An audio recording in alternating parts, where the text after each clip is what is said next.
Aljan, jumpa lagi bersama saya Mawar Salem dalam program L-Talk, Empower Life Through Communication. Sebuah program yang membahas mengenai komunikasi, karena komunikasi adalah aspek yang sangat penting di dalam kehidupan. Kita hari ini sudah bersama Pak Roni dan juga Pak Doni di sini, dan kita akan membahas mengenai extrovertnya orang introvert. Dan kita hari ini masuk di dalam sesi kata atau kata zodiak. Jadi langsung aja kita ke sepuhnya. Pak Roni ya. Rambutnya sudah mulai ubah, udah sepuh ya. Nah, ini Pak, dari segi CEO, kira-kira dari CEO segi apa? CEO kan? Iya, CEO. Si A beda ya. Si A dan si B beda lagi nih.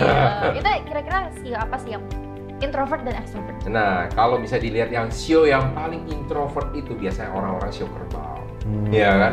CEO kerbau, karena dia lebih banyak menunjukkan dengan namanya tindakan. Dan jadi kalau misalnya kita bilang, oh ini orang-orang yang CEO kerbau itu berarti nggak ada yang di dalam dunia entertain dong. Salah, iya kan? Karena CEO kerbau itu ketika dia misalnya di dalam profesinya, dia akan berusaha mungkin lebih keras daripada orangnya yang extrovert. Dan kadang-kadang, nah ini juga perlu dipahami oleh sahabat Eljon, kadang-kadang orang melakukan sesuatu lebih kelihatan walaupun dia bukan secara naturnya, karena apa? Buat menutupi atau dia belajar untuk mengalahkan diri dia yang kekurangannya. Ya kan, misalnya contoh begini, udah ada orang nih yang saya kenal nih ya, sebagai seorang pembicara, dulunya dia nggak bisa ngomong. Bahkan ya, ketika waktu lagi ngomong itu, kayaknya bingung cari kata kayak gimana, dan kadang-kadang ngomongnya terbata-bata gitu kan. Tetapi dia akhirnya kayak gimana? Karena dia tahu kekurangannya dia ikut banyak pelatihan public speaking. Dari mulai yang terkenal sampai nggak terkenal, pokoknya dia ikutin semua. Tujuan buat apa? Supaya gue bisa ngomong katanya. Karena buat apa dibilangin? Misalnya contoh ya, kalau di dalam namanya karir ya, orang yang di paling atas ya posisi CEO, apakah dia paling hebat? Enggak juga kan? Tetapi dia yang harus bisa speak up, betul nggak? Kalau misalnya dia jago, pinter banget, tapi nggak berani ngomong, kira-kira bisa nggak jadi CEO? Rasanya agak sulit ya, dan jarang sekali. Coba kita lihat yang kita ambil dari luar biar aman ya. Jadi kayak misalnya contoh ya, kita pokoknya main aman semua ya. Nggak berani ya. Kalau misalnya kita lihat ya contoh dari misalnya Apple ya. Apple itu siapa CEO-nya? Yang sudah meninggal, siapa CEO-nya? Ayo, ada yang tahu?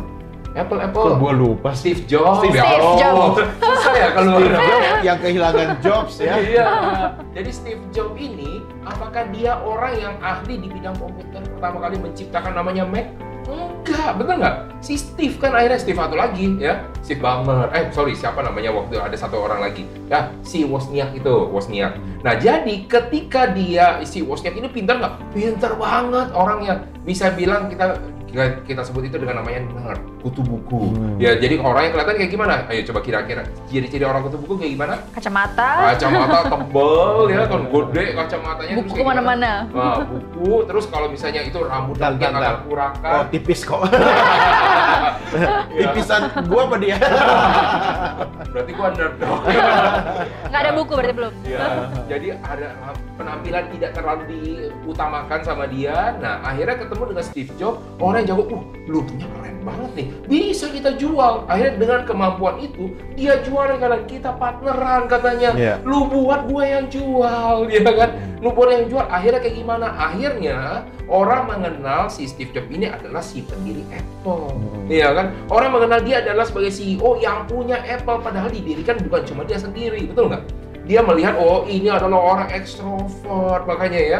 Padahal deh, kita nggak tahu ya, saya juga belum ngecek dia apa CEO-nya. Tetapi orang-orang yang CEO-nya Apple. CEO-nya Apple, belum pernah ada tuh, CEO-nya buah-buahan. Jadi orang-orang yang dulu yang tadi saya cerita, seorang trainer ini, dia bagaimana cara transformasinya adalah dia buat mengalahkan. Jadi dia pertama kali, oh gue sekarang kalau lagi ngomong ya minimal udah nggak sampai terbata-bata lagi, udah pencapaian, betul nggak?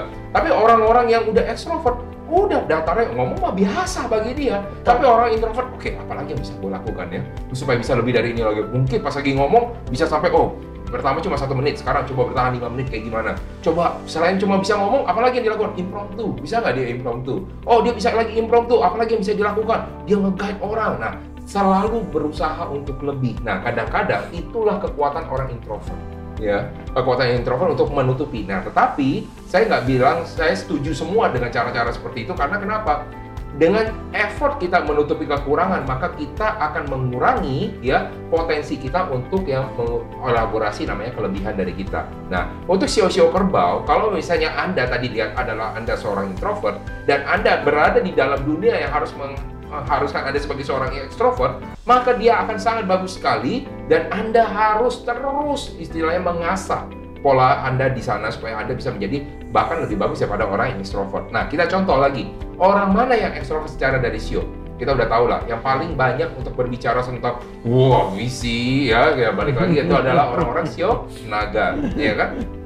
Ini kita ngomong yang bagus dulu. Ya. Orang-orang sio naga yang jeleknya langsung diedit. Ya. Nah, orang-orang sio naga adalah orang-orang yang kelihatannya ekstrovert karena dia akan ngomong bapak-bapak, ibu-ibu ya. Jadi maksudnya berbicara tentang namanya tujuan, senang misalnya idenya untuk didengarkan ya. Tetapi di sini ada berarti kelemahannya. Kelemahannya karena merasa gue cukup bagus kok, ya kan ya. Jadi kurang mengelaborasi seperti orang-orang bersio kerbau tadi. Nah, itu jadi kekurangannya. Walaupun secara dari natural ini akan lebih bagus lagi kalau dipoles karena cuma tinggal dikit istilahnya. Ya, kalau misalnya namanya mobil, oh yang ini cuma lecet dikit, yang ini banyak banget ini mah. Mesti transfer kalau bisa ganti baru. Iya kan? Nah, itu ya dari orang sio naga. Kemudian saya bahas lagi, kasihan untuk yang beberapa hal yang belum pernah dibahas, sio macan ya. Sio macan ada beberapa kesempatan belum dibahas. Kita bahas kali ini. Nah, orang-orang sio macan ini adalah orang-orang ekstrovert enggak? Sebenarnya kalau dibilang ekstrovert kita ngambil dari sifatnya dulu. Ekstrovertnya orang sio macan adalah beraninya, betul nggak? Orang-orang sio macan bukan karena dia jago ngomongnya, tapi berani speak up-nya. Jadi kalau misalnya orang-orang bersio macan jadi lawyer kira-kira cocok nggak? Cocok, karena dia harus berani ngomong dulu gitu loh ya. Nah, jadi kalau misalnya orang sio kerbau mau jadi orang yang bersio macan, jadi seorang lawyer, dia harus dua kali nih. Pertama harus berani untuk ngomongnya, ya, berani untuk mengutarakan pendapatnya jadi dua. Kalau orang sio macan, dia udah berani duluan ngomong. Minimal dia poles cara ngomongnya, ya. Itu adalah orang-orang sio macan. Nah, mana lagi nih contoh lagi ya. Nah, orang-orang yang menurut saya ini cukup ekstrovert, tetapi mesti dipoles, kenapa nih? Orang-orang sio kuda. Kalau ngomong nggak sabaran, ya. Kalau misalnya mawar, walaupun orang bukan bersio kuda, tapi menjadi seolah-olah sio kuda. Kalau ngomong tanpa titik koma, gitu kan. Nah, orang-orang sio kuda ini harus belajar untuk menahan laju percepatan. Bahasa fisika nih, ya. Laju percepatan. Cara speed untuk berbicaranya, karena yang menjadi ukuran orang itu berbicara itu qualified atau enggak, berbobot atau tidak, bukan karena kecepatan, tapi karena isi. Iya kan? Coba tanya sama orang sio naga, betul nggak? Betul sekali. Sebetulnya ya karena lagi bagus. Iya kan? Tetapi kalau misalnya orang-orang yang sio kuda, maka pastikan Anda memilih dulu mana yang Anda prioritaskan. Karena nggak mungkin semua pesan pengen disampaikan kan? Nah, ini lain cerita dengan orang-orang bersio ular yang sangat pandai udah menyimpan ya prioritas yang mana dia udah tahu duluan. Iya kan? Itu akan jauh lebih bagus. Maka orang-orang bersio ular yang perlu dibahas di sini bukan masalah keberaniannya. Orang-orang sio ular itu rata-rata cukup berani, ya. Tetapi beraninya tidak langsung terlihat seperti orang-orang sio macan. Ya, perlu dipancing, ayolah kamu bisa kok, ya. Orang sio ular, dia akan bisa speak up, ya. Tetapi yang mesti dipoles adalah cara berbicaranya. Ya, tetapi secara dari segi konten dia udah cukup bagus, dia bisa memilih kok mana yang bagus, mana yang kurang, itu udah cukup bagus. Nah, lanjut lagi, sio apa lagi bro kira-kira? Sio anjing. Sio anjing yang jarang dibahas ya. Nah, orang-orang sio anjing ini adalah orang-orang yang termasuk introvert ya. Termasuk introvert, jadi artinya orang-orang sio anjing ini pintar banget ngomong nggak? Enggak. Tetapi orang sio anjing tidak menutup kemungkinan bisa jadi konsultan ataupun trainer. Orang sio anjing ini akan sangat bagus lagi berbicara tentang apa? Kesetiaan. Iya kan? Dia bagus lagi bercerita tentang apa? Etika, moral. Dia akan jauh lebih mengalir. Jadi filsuf cocok ya? Lebih filsuf jadi lebih cocok ya. Jadi kalau misalnya dari orang bersio naga lebih cocok untuk misalnya tujuan, yang ini lebih kayak filsuf, filosofi, akan jauh lebih bagus. Nah, beda dengan orang-orang bersio monyet. Nah, kita bersio monyet. Lebih bagus dia bahas bisnis, betul nggak? Bahas bisnis akan lebih cocok karena akan jauh lebih mengalir dibandingkan bercerita tentang namanya teori. Pasti akan gagal itu. Ya kan, gatot, karena yang bilang teori dari mana ya? Ini jadi lagi gitu loh. Nah, kalau misalnya orang-orang, nah ini yang dibilang introvert juga, yang saya bahas, nggak boleh ketinggalan ini bro ya. Orang-orang sio babi. Nah, sio babi. Orang-orang banget ya. Ya. Dia paling santai kan? Ya, karena orang-orang yang shio babi ini adalah orang-orang yang mengutamakan kenyamanan. Jadi sebenarnya kalau dia berbicara ya, nah ini ya mesti diperbaiki adalah cara berbicaranya. Karena terkesan kayaknya terlalu nyaman dia berbicara. Oh iya, terlalu santai nih, orang serius apa kagak sih? Ya kan? Ini orangnya atau babinya? Hah? Shio babi. Orang bersio babi. Iya, shio babi. Kirain cara ngomongnya ya. Tapi orang shio babi ini bagus nggak berbicara tentang namanya tujuan? Bagus. Bagus. Ya kan, nah, kalau misalnya dia lagi terbangkitkan ya, bagus. Ya karena kalau misalnya nggak sepanjang itu dia santai mulu, harus ada sesuatu namanya pemicunya. Dia bukanlah orang-orang bodoh, tapi dia butuh pemicu.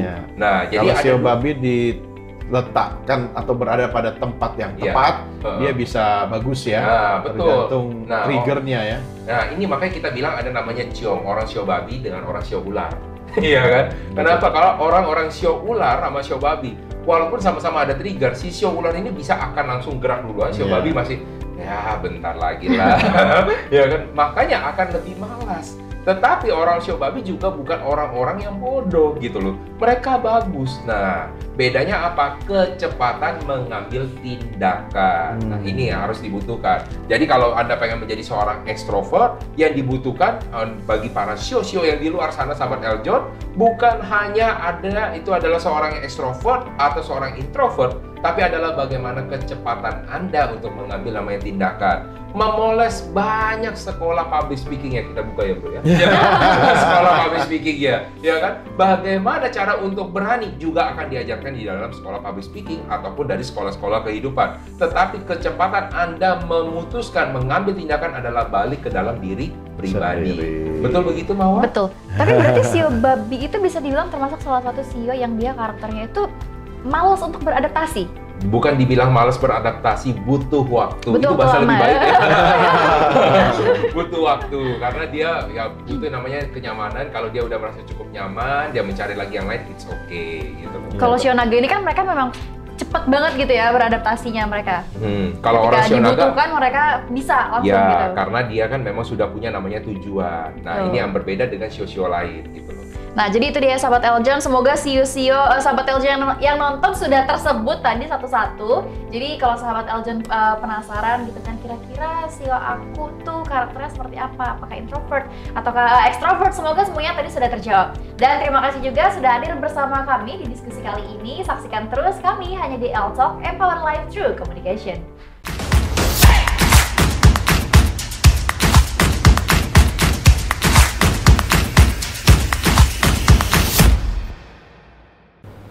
Si Patrick dan Tuan Crab lagi tamasya.